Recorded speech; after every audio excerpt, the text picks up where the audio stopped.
What do you see in Indiana, Gareon? They're a good passing offense. I heard they're the #1 passing offense in the Big Ten. And I see, they play hard, special teams-wise and offense. And I know it's going to be a big challenge for our secondary and our whole defense. They have a knack for the big play. They're 3rd in the nation in yards per completion. What are they doing that they've been effective at that? They run routes well, and their quarterback's a big guy, and he delivers the ball well. They're just overall good offense, and they play hard. Garrett, I said on the radio, they seem to have more wheel routes than a NASCAR team. I mean, they run a lot of wheels, a lot of things like that and stuff. Do they do a really good job of getting their guys in space from what you've noticed? Yeah, they run a lot of 3-level routes or 2-level routes and wheels, and they look. The quarterback looks people off, so that's another part of the offense that he does. And how they like the flood areas and things like that, or line up 3 guys on the same side and challenge you guys. How difficult? What's the keys there, I guess, for a defensive back when you have 3 guys to your side and et cetera? What are you looking for there? I mean, it just depends on the call. Yeah, I know it depends on the call, but I mean, y'all like to play a lot of man, you do, and stuff. I mean, do you have to? I don't know. Is it still the call that you have to go with? Yeah, I mean, if we're playing man, it doesn't matter what the Yeah, but okay, y'all don't mix man and zone. I mean, underneath. Yeah, like we that. have man and zone. That's why I say it depends on the call. Yeah. You personally, how far has Marshon come in our opinion, a short period of time? I mean, what has he brought to the table here in the first 4 games? A lot. He's playing real well, and I knew he was always a good player, but he was battling injuries, and now he's healthy, and he's showing it that he's good. Gareon, those injuries would be pretty frustrating injuries, hamstrings and the same thing. How did you see him during his whole rehab? It was more than a year. Yeah. How do you think he handled? Oh, he handled it real well. I mean, it's real hard not to play, and he hasn't played in 2 years. I mean, he really hasn't played since high school, really. I mean, he played a little bit last year, but he was on and off. So being healthy this year, I know he was real happy about that, and he handled the rehab real well. Speaking of injuries, are you back to 100%? Yeah, I am. Just feeling all right then? Yeah. Couple more. You guys lead the country in different various defensive categories. Do you feel as a unit you guys are where you're supposed to be right now in the season? We're not where we want to be at, but we are making progress, and I'm happy with where we're at. But I want to go further, and we're always hungry for more. Gareon, this team won't get this defense won't get the big head. I mean, y'all are basically the top defense in the country in a lot of categories. What keeps y'all from getting a big head right now? We're always hungry, and we know that we can be better every day. We always find more stuff that we can do and what we did wrong. No matter how good we play, we always find out what we did wrong.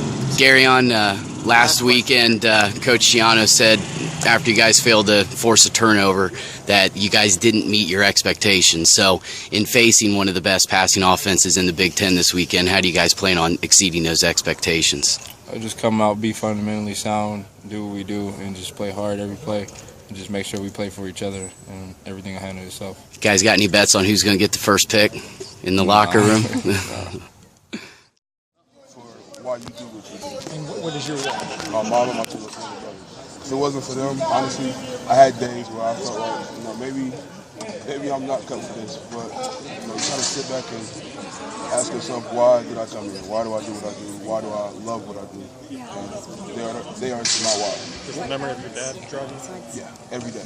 I have his name tattooed on the inside of my arm. Think about him every night. Every night I pray. Talk to him. I know he's looking over me. If it wasn't for him, God, and my grandmother, she just passed away as well, I probably wouldn't be the same way I am. What do you think your dad would think of how you're playing right now? Yeah, he'd probably be the most excited person ever. When did he pass? I was about 10 years old. 10 years old? Yes, sir. He was Shot and killed? Yes, sir. Where does the nickname BB come from? So, I'm named after my dad, and growing up, a lot of his friends and family called him Bobby or Bo. So, I was born, I was a junior, they just started calling me B or BB, and it just stuck. It wasn't because of your size, it was because of... No. Yeah. Thanks, man. What was your father's name? Robert. Okay. I'm a junior. Okay. Yes, sir. You've been out there 3 times now, but your first game at Ohio State in front of the big crowd, what was that like last month? Honestly, I have really bad tunnel vision, so it didn't really hit me until like second quarter once I kind of calmed down a little bit. But when I first ran out, didn't hear nothing this season. I had it real bad in high school. I can say my freshman year, Virginia Tech game at Virginia Tech was the first time it really like, oh my God, like this is college football. I'm playing Ohio State. So it was fun though. I enjoyed it. How hard was it to get Vince then to just keep working to prove that you were worthy of a scholarship? Anything here is, you have to earn it. So everything you get is hard. Like you get nothing easy from, getting in rotation to getting a pair of socks from the equipment room. Like everything you get, you have to work for it. And, growing up, coming from my background, I'm used to having to work for everything that I have and everything that I want to get. So it's hard, and it was hard trying to get to the point where I'm at, but it wasn't. I didn't have to step out of my character to do it. But that was a real victory, though, wasn't it? When you say you have tunnel vision, you mean that metaphorically, right? Not literally? Yes, Okay. So running out, I don't really hear much. Right. The fans, everything's all I see is the field. When you on a play, do you just see your lane to the quarterback then, or what do you see then? I just see who's in front of me, and then if I see the ball, that's where I'm going. That's just what it is. You said that they came to your high school, going back to your recruitment, and they were there, and did they offer you while you were in that meeting? Yes. And then you said you took the official visit that night. How does that work? It was right before the black period. So, when they go into the black period, the recruits can't come in. And that week was the last week I could go up. So I got done talking to Coach Fickle and Coach Hidden, getting some last little minute details. I called my mom, told her I had an awesome Ohio State. She was like, stop playing. I'm like, no, I'm dead serious. And I'm telling them, they want me to take my official night. So I'm like, well, I get out work in a couple hours. We'll go up. I'm like, okay. If there was an early signing period, do you think you would have signed with West Virginia? No, and I only say that for the fact that since my game did continue to excel, you never know what's going to come your way, what blessings God will give you. And that's one thing my grandfather taught me growing up is a lot of times if you get one blessing and you take advantage of it and run with it, you'll get a couple more if you utilize it the right way. And that's what I did. So you knew your stock was rising. I was hoping it would. I felt my game rising.